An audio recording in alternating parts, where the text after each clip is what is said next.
ตัวแดงนะบ่เห็นน่ะ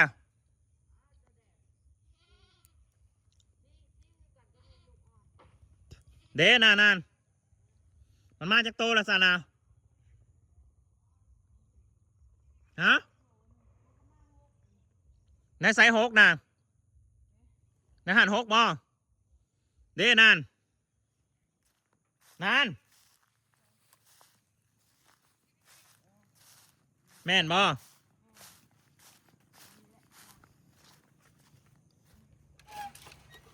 หกบนไอ้คอกน่ะเบิ่งบ่ได้ลูกมันขึ้นได้แล้วย่านเข้าโซนลูกมันกูตกใจเบิดกูโดนว่าแบะหายเบิ่งแม่นแท้บ่หกนั่น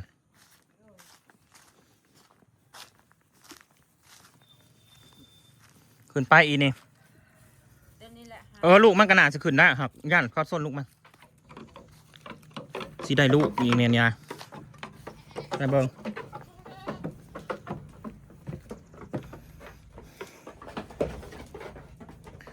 เดน่ามาเลยโอ้ยตกใจเบิดกระโดดมึงหายเลยแต่หนาวมึงเอ้ยเที่ยวหายตัวเอาเขาไปผูกไว้ผูโลดข้อไก่ผูนั่นนะ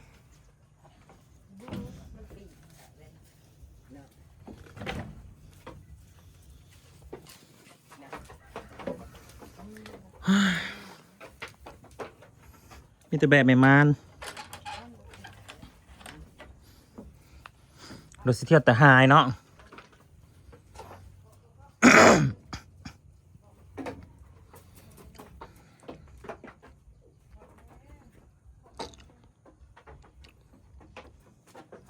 พวกปังหักษาสวยกันได้สิ่งศักดิ์สิทธิ์ทั้งหลายพระเจ้าวาสิว้ายแมวกับพ่อแมวบัดนี้พี่น้องเอ้ยแมวจรจัด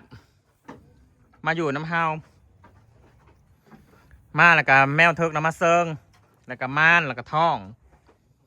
แล้วก็ข้อลูกด้วยนะคลอดก็3 โตวเดี๋ยวคุณอันเดียนะเห็นบ่3 โตวลูกมันฮะจะได้มาแล้วสิจัดการสุฮานบ่ต้องลอกเปิดไว้ให้ไก่เขาผูกไว้ฮะแล้วเอาไปผูกไว้ใน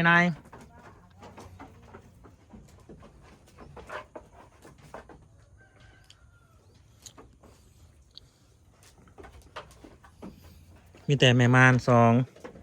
4 5แม่พี่น้อง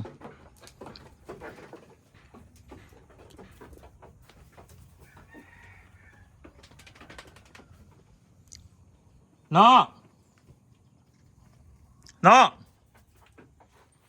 บ้านสีเขียวกับแมว3 ตัว 4 ตัวเดิมที่นะเฮานะบ่ได้หมักแมวหรอกพี่น้องเป็นคนที่เกลียดแมวไม่ชอบแมวหมาสิเห็นสู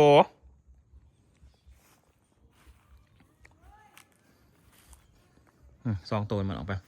เขาเปิดประตูนี่แหละออกมาโคบเดี๋ยวจะไปเปิดประตูให้เบิ่งเป็นตาสงสารพี่น้องมันอยู่น้ำหนักก็ได้ลูกเลยครับ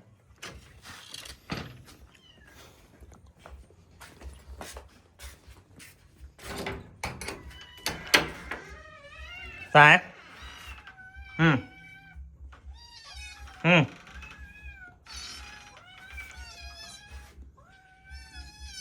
สิโดดลงมากระยันตกกลัวมากเลย3 ตัวซะนี่กลัวมากแหลนส้นแข็งคนค้ายันเหยียบตายจังมือเอาไปเลี้ยงซอยในพี่น้องหนาเป็นตัวสงสารเลยห้องแง่วอยู่หิวเดี๋ยวจะออกมา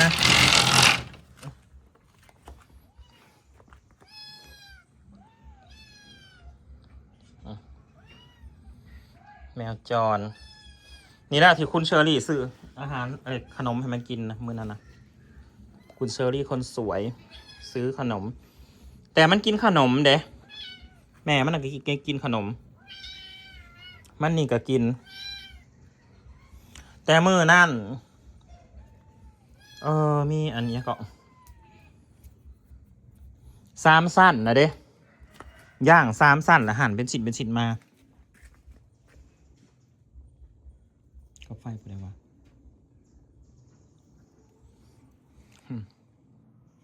3 สั้นหั่นมาให้กินเพราะว่าบอกกินช่วยเอาไปเลี้ยงทีทุกคนผู้ใดอยากได้พี่น้องแค่เขาจะเอายังให้มันกินตัวเมียหรือตัวผัววะ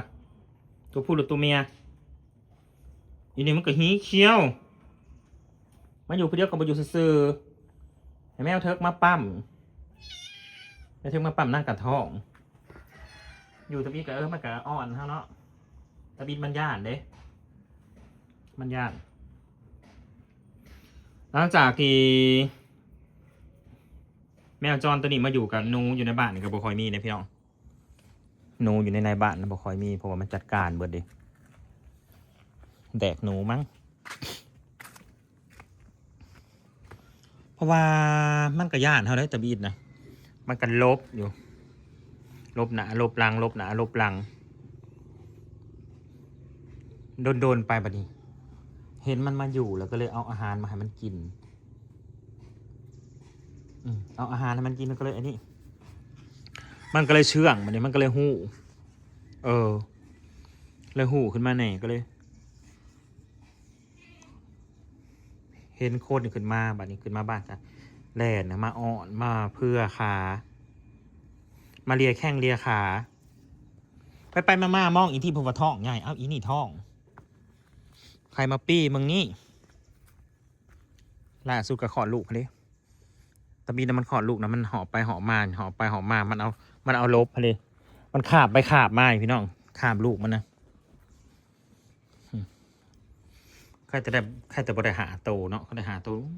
อย่าไปสวนสัตว์อยู่บ้านกูนี่ดีใจเด้ดีใจที่แบกกลับมาหายไป2 มื้อมื่นจะการใหม่มาเอิญปล่อยไม่ออกมา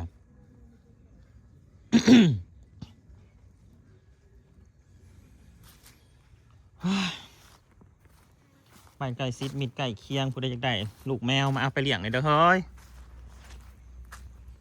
สงสารมันได้เฮ้ยเฮ้านะเป็นคนที่บ่ชอบแมวเลยแหละไม่ชอบไม่ชอบขนมันออกตามตรงแต่ว่าถ้าบ่มีใครเอาไปเลี้ยงก็สิจำเป็นต้องได้เลี้ยงไว้คือเก่ามีช่วงหนึ่งเนาะปีก่อนนะปีก่อนนะอันมีแมวอีกตัวหนึ่งมันมาคลอดลูกแล้ว3 โตคือซุ่มนี่แหละแต่น้อยกว่านี้เลยมีมือหนึ่งประมาณทุ่มกว่านี่แหละทุ่มกว่าแล้วได้ยินเสียงแมวอีกตัวหนึ่งมาห้องมาคางจากกันเงาเงวอยู่อยู่มันตีกันบึ้มบั่มบานิแลนขึ้นไปเบิ่งห้องผ่านะมุนเบิดของน่ะล่มตะพืดเลยขวดน้ำขวดยังล่มสนั่นนี่ในห้องผ่ามันแล่นเขาไปตีกันอยู่นะฮันเขาออกมาห้วยเจ้าเขาหืนแห้งตีนเขาเตะผงดงเตะตัวที่มันมากัดนะเด้มันเป็นแนวใดวะมันอยู่เงียบๆจังหวัดโตนี้บ่จักพอมันลบๆซ่อนๆได้หรือว่าตัวใหม่เขากับบ่ฮู้เขาก็จำบ่ได้หักปี2 ปีแล้วแหละเลยข้าวหนึ่งแล้วได้ยินเสียงลูกมันห้องแง่วแล้ว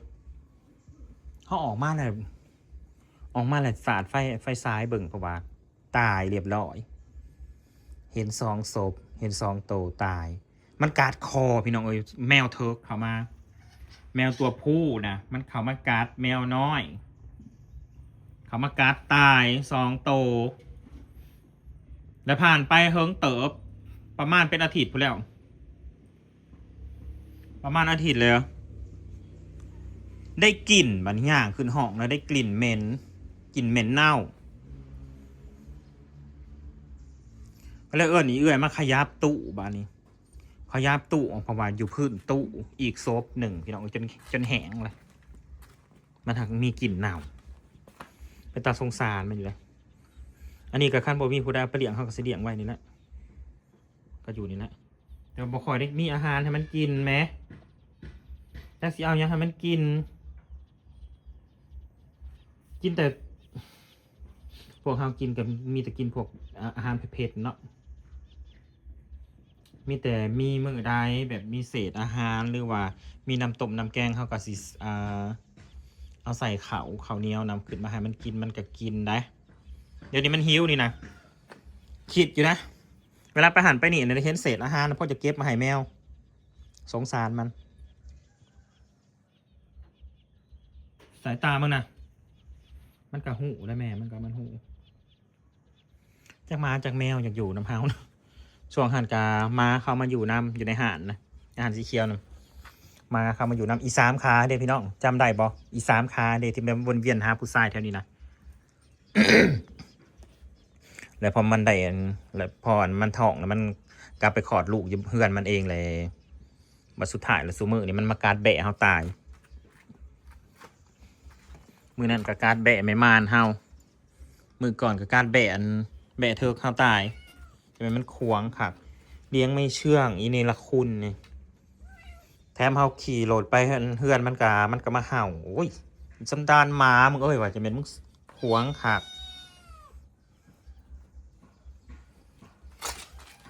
หิวบ่ลูกหลาโอ้ยแต่สงสารเนาะตาแป๋วเลยเมียวโอ้ยอีนี่แหกเอาไว้ดิโอ้ยบ่มีผู้ใหญ่ใจดีซื้อขนมให้กินเลยลูกผู้ใดสงสารกลับไปเลี้ยงเด้อมันหิวนะฮะจักสิเอายังกินแล้วมันกันนะ